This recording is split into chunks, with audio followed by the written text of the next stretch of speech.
Hello?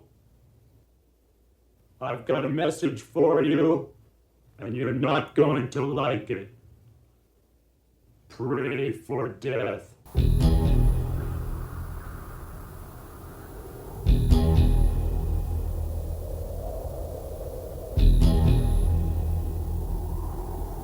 He died before his appointment with the Cardinal, but he left a diary. You must help us.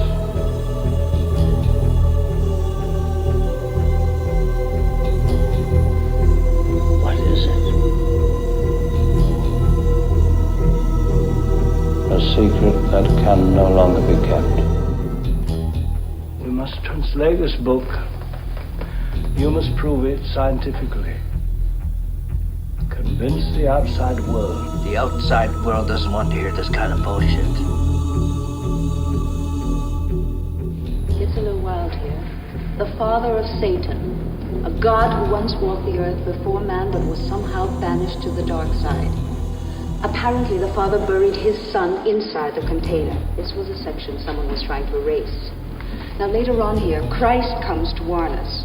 He was of extraterrestrial ancestry, but a human-like race.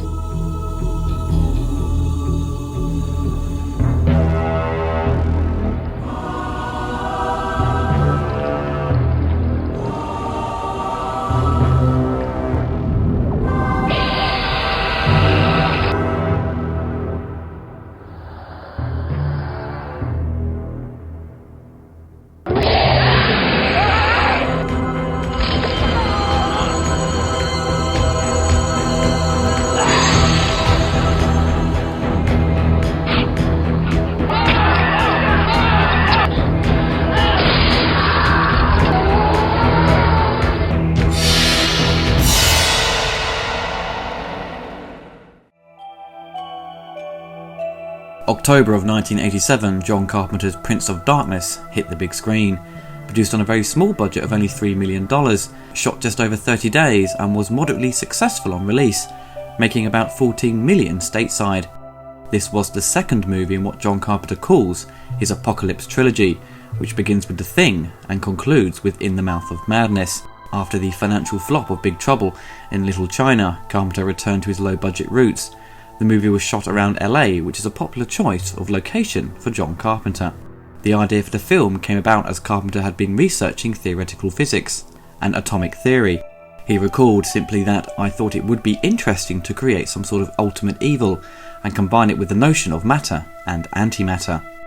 Although Carpenter wrote the screenplay, in the film's credits the writer is listed as Martin Quatermass. The name was used in homage to Professor Bernard Quatermass, the lead character of the Quatermass Experiment, and several subsequent BBC TV series and film versions. In the original press notes he was described as the brother of Professor Bernard Quatermass, head of the British rocket programme. You will notice some familiar faces in this movie from some of John Carpenter's previous films. Donald Pleasance had already worked with Carpenter on Halloween and Escape from New York. He plays the priest who is instructed to investigate the mysterious cylinder. Donald is a very underrated actor. His performances are always so natural, and you get a great sense of what he is saying is genuine. Victor Wong and Dennis Dunn appeared in his previous flick, Big Trouble in Little China. I believe John had written the characters for Victor and Dennis specifically for them. When I first saw this film, I was well happy to see Dennis Dunn again, and I did kind of think he may do some martial arts, but unfortunately no. His character is played more of a comedy, but nonetheless he gives a great performance, as does Victor Wong. Peter Jason, who makes his first appearance in a Carpenter film, and they later work together on They Live, In the Mouth of Madness, Village of the Damned, Escape from LA, and Ghost of Mars.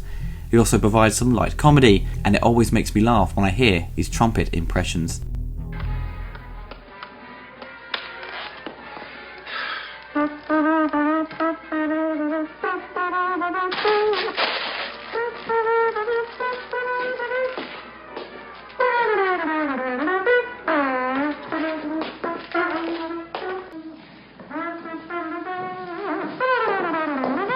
I'll see you Monday morning.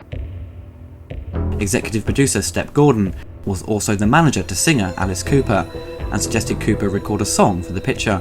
Carpenter also cast Cooper in the picture as one of the homeless zombies. His character has no backstory, he just appears to be the leader of the possessed homeless people, and he is the only one who looks really pale and undead, while some of the other zombie-like characters have ants crawling over them. Alice Cooper also allowed the impaling device from his stage show to be used in the film, in a scene where Cooper's character kills one of the scientists, and also a prop from his stage show was used to freak out the student before he is killed off. The song Cooper wrote for the film, titled Prince of Darkness, can be heard briefly in the same scene playing through the scientist's headphones, although the song was not released until a year later. The film's plot involves a priest inviting a professor and a group of academics and students to join him in the basement of an abandoned Los Angeles church, where he requests their assistance in investigating a mysterious cylinder containing a constantly swirling green liquid. Among those present is Brian Marsh, a student in theoretical physics. After researching the text found next to the cylinder, it is discovered that the liquid is the embodiment of the Antichrist. The liquid produces increasingly complex data that is revealed by computers to include differential equations.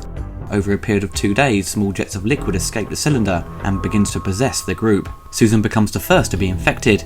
As she approaches the vessel, she gets sprayed with the green ooze and becomes possessed, and she begins to infect the rest. Attempts to escape the building are thwarted by a mass of possessed street people who surround the building and barricade the doors from the outside. The professor and the priest theorise that the being within the cylinder is actually the son of an even more powerful force of evil, the anti-god, who is bound to the realm of antimatter. The survivors also find themselves sharing a recurring dream, apparently a transmission sent as a warning from the future, 1999, showing a shadowy figure emerging from the front of the church. The shaky transmission with the shadowy figure seems to change slightly with each occurrence of the dream, revealing progressively more detail. The narration of the transmission each time instructs a dreamer that they are witnessing an actual broadcast from the future, and they must alter the course of events to prevent this occurrence. Eventually the cylinder opens and the remaining liquid is absorbed into the body of Kelly, one of the students who becomes the physical vessel of the Antichrist, a gruesome disfigured being with the powers of telekinesis and regeneration, who attempts to bring the anti-god through a dimensional portal using a mirror, initially failing because the mirror is too small. Prince of Darkness uses a limited amount of special effects. For a low budget, they are very effective throughout the film.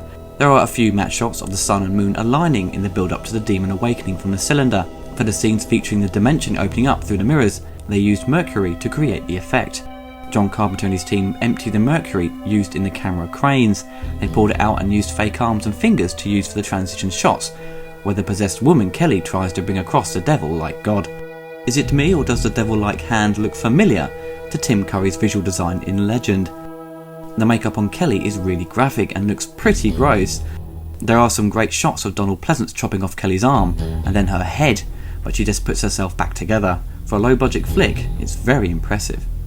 John Carpenter admits he never writes music before he scores his movies. He is generally inspired on the spot and makes up as he goes along as he watches the film for the scoring process.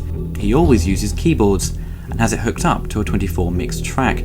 Prince of Darkness is probably one of the longest running soundtracks he has produced. A 2-disc limited edition set was released over a year ago and contains over 2 hours of music, and the film only runs for 1 hour and 40 minutes. The score doesn't have a memorable theme tune, but aims to underscore the movie to create a sense of foreboding and dread. It's definitely the right approach to go when it comes to scoring a horror film, and remains one of his most popular soundtracks with his fans. Prince of Darkness is one of Carpenter's hidden gems. Many fans of his work I know have completely missed this film. It's one of those titles that was very hard to find back in the day on VHS, and thankfully it eventually turned up on DVD in the UK in 2002, and to many it was the first time they got a chance to see it in widescreen. For a low budget film, the photography is fantastic, provided by Gary Kibbe. With nice contrast and in typical John Carpenter fashion, he makes great use of the anamorphic scope lens. It's an interesting twist to combine religion and science to bring about the Antichrist. I love the idea that the threat looming is played down and the outside world have no idea what's going on, and it helps drive the suspense for the audience while watching these characters discover the answers to the secrets of the cylinder. I always found the theatrical poster to be very poor and doesn't really sell the movie, and the DVD in the UK just features a close-up of Alice Cooper. Not very inspired or interesting. Check out the Japanese Laserdisc, totally bizarre cover. But the recent release of the Blu-ray by Shout Factory features a brand new design for the cover art, which works extremely well and easily brings across what the film is about. If you live in the States or have a multi-region Blu-ray player, it's definitely worth getting that version. John Carpenter says on the DVD commentary that there is a misunderstanding about the film's plot. It's not really about the devil, although it's called Prince of Darkness. It's about an anti-god and his son, and not solely based on Satan himself. But when you watch the film, it feels very much like the plot revolves around Satan or the devil, and not just a random anti-god. John Carpenter does throw in little bits of dialogue to create a difference, but if you miss it, you will get the wrong impression. To be honest, the movie's strongest aspect is the first half. The setup plays off well, and the slow build-up works heavily in its favour. But once the scientists get possessed, it falls into that category of being done before. You've seen loads of movies of possessed people and a group of survivors having to fight for their lives. The action isn't particularly exciting, it's all very much played down. You have a group of scientists, so you're not going to see any epic fighting, but I do feel things should have been spiced up a bit. When Kelly becomes the host of the Antichrist, the process of how she is chosen is really weak. All she does is bump her arm and then it becomes bruised and forms a symbol, and then she ingests all the liquid. It would have been better if Carpenter came up with something more creative. It's definitely worth adding to your collection, or a movie you should seek out on Halloween. It does have some effective jump scares, and the build up at the beginning really helps the sense of foreboding, but the second half, which I stated earlier, isn't really original, but that shouldn't discourage you from viewing it. If you haven't seen it before, there are many enjoyable moments you can take from the film. For a low budget production, it looks well polished, and doesn't instantly look like a cheap cash-in on the horror genre. Prince of Darkness is a well executed movie, and it may be flawed in areas, but like all John Carpenter films, they are easy to watch and get better with repeated viewing and never fail to entertain.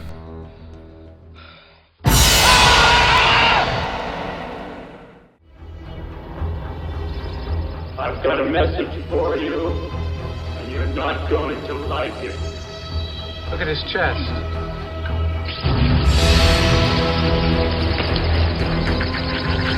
Ready for death.